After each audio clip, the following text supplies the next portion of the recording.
नमस्कार, स्वागत है आपका न्यूज स्पेशल में। आपके साथ मैं हूं अभिषेक कात्यायन। प्रधानमंत्री नरेंद्र मोदी ने आज यूक्रेन में ज़ेलेंस्की के कंधे पर हाथ क्या रखा, पूरी दुनिया में ये तस्वीर वायरल हो गई। इस एक तस्वीर में कई मैसेज छिपे थे। वहीं इसके साथ ही पीएम मोदी ने आज ये भी क्लियर कर दिया कि रूस और यूक्रेन की जंग के बीच भारत किसके साथ खड़ा है।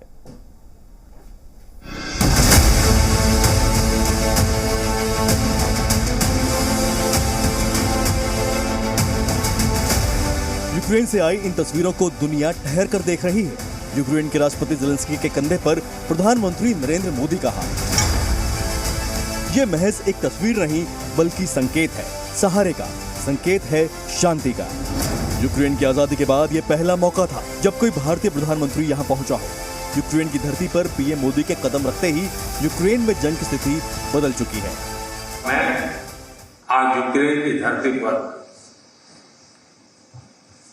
शांति का संदेश लेकर के आया। पोलैंड से 10 घंटे की ट्रेन यात्रा के बाद पीएम मोदी कीव पहुंचे।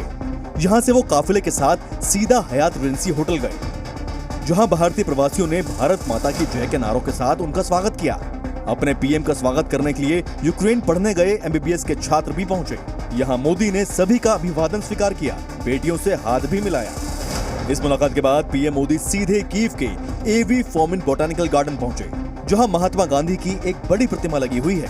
पीएम मोदी ने महात्मा गांधी की प्रतिमा पर पुष्पांजलि अर्पित की। पीएम मोदी जिस वक्त महात्मा गांधी की प्रतिमा पर फूल चढ़ा रहे थे, यूक्रेन के राष्ट्रपति मोदी का स्वागत करने के लिए बेताब खड़े थे। पीएम मोदी को अपने देश में देखते ही ज़ेलेंस्की ने उन्हें गले लगा लिया। पीएम मोदी ने ज़ेलेंस्की के कंधे पर हाथ रख पूरी दुनिया को एक संदेश दे दिया।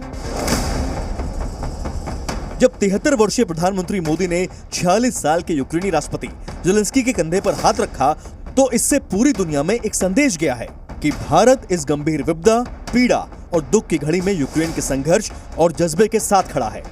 जिस वक्त पीएम मोदी ज़ेलेंस्की के कंधे पर हाथ रख रहे थे, उस वक्त दोनों नेता उस तस्वीर को निहार रहे थे जिसमें रूसी आक्रमण की वजह से एक शहर को मलबे में तब्दील होता दिखाया गया है। राजनीति, खासकर कूटनीति में राजनेताओं और राजनयिकों के हाव भाव और डायलॉग बेहद अहम होते हैं और उसमें कई कूटनीतिक संदेश भी छुपे होते हैं। ऐसे में इस एक तस्वीर को पूरी दुनिया देख रही है। दुनिया देख रही है कि इस मुश्किल घड़ी में मोदी यूक्रेन के साथ खड़े हैं, वो शांति के साथ खड़े हैं। ज़ेलेंस्की ने पीएम मोदी को वो तस्वीरें भी दिखाई जो जंग में मारे गए बच्चों की याद में लगाई गई थी। पीएम मोदी इन तस्वीरों को देखकर भावुक नजर आए। सामने एक बड़ी तस्वीर लगी है जो कि एक 9 साल की बच्ची की है जिसकी जंग में मौत हो गई। फोटो के नीचे दूसरे बच्चों की याद में रखे गए खिलौने भी नजर आ रहे हैं। पीएम मोदी ने भी इन खिलौनों के बीच श्रद्धांजलि देते हुए एक डॉल रखी। यहां से पीएम मोदी मेरिन्स्की पैलेस गए, जहां उनका सेरेमोनियल वेलकम हुआ। इसके बाद मोदी और ज़ेलेंस्की की करीब 3 घंटे तक द्विपक्षीय वार्ता चली। इस वार्ता में मानवीय सहायता, खेती, मेडिसिन और कल्चरल कोऑपरेशन बढ़ाने पर समझौता हुआ। हमने जो दूसरा मार्ग चुना, वो दूसरा मार्ग है युद्ध से दूर रहने का।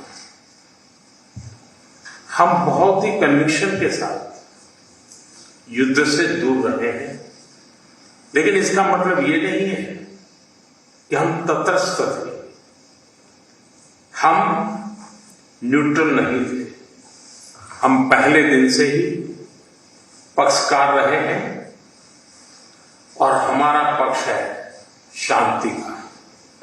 हम बुद्ध की धरती से आते हैं, जहां युद्ध को कोई स्थान नहीं होता है। मोदी का यूक्रेन दौरा क्या वहां शांति लाने की शुरुआत है? इसको समझने के लिए आपको 6 सप्ताह पीछे चलना होगा, जब पीएम मोदी रूस गए थे। रूस में राष्ट्रपति पुतिन के साथ पीएम मोदी ने जंग समाप्त करने के मुद्दे पर गहन चर्चा की थी और आज ज़ेलेंस्की के कंधे पर हाथ रख सहारे और शांति का संदेश दिया है। संयुक्त राष्ट्र महासचिव एंटोनियो गुटेरेस के प्रवक्ता स्टीफन डुजारिक ने भी पीएम मोदी की इस यात्रा को लेकर उम्मीद जताई है कि पीएम मोदी का यूक्रेन दौरा शांति लाने में मददगार साबित होगा। ऐसे में क्या पीएम मोदी की रूस और अब यूक्रेन यात्रा से जंग में शांति का रास्ता निकलने वाला है? ब्यूरो रिपोर्ट, जी मीडिया।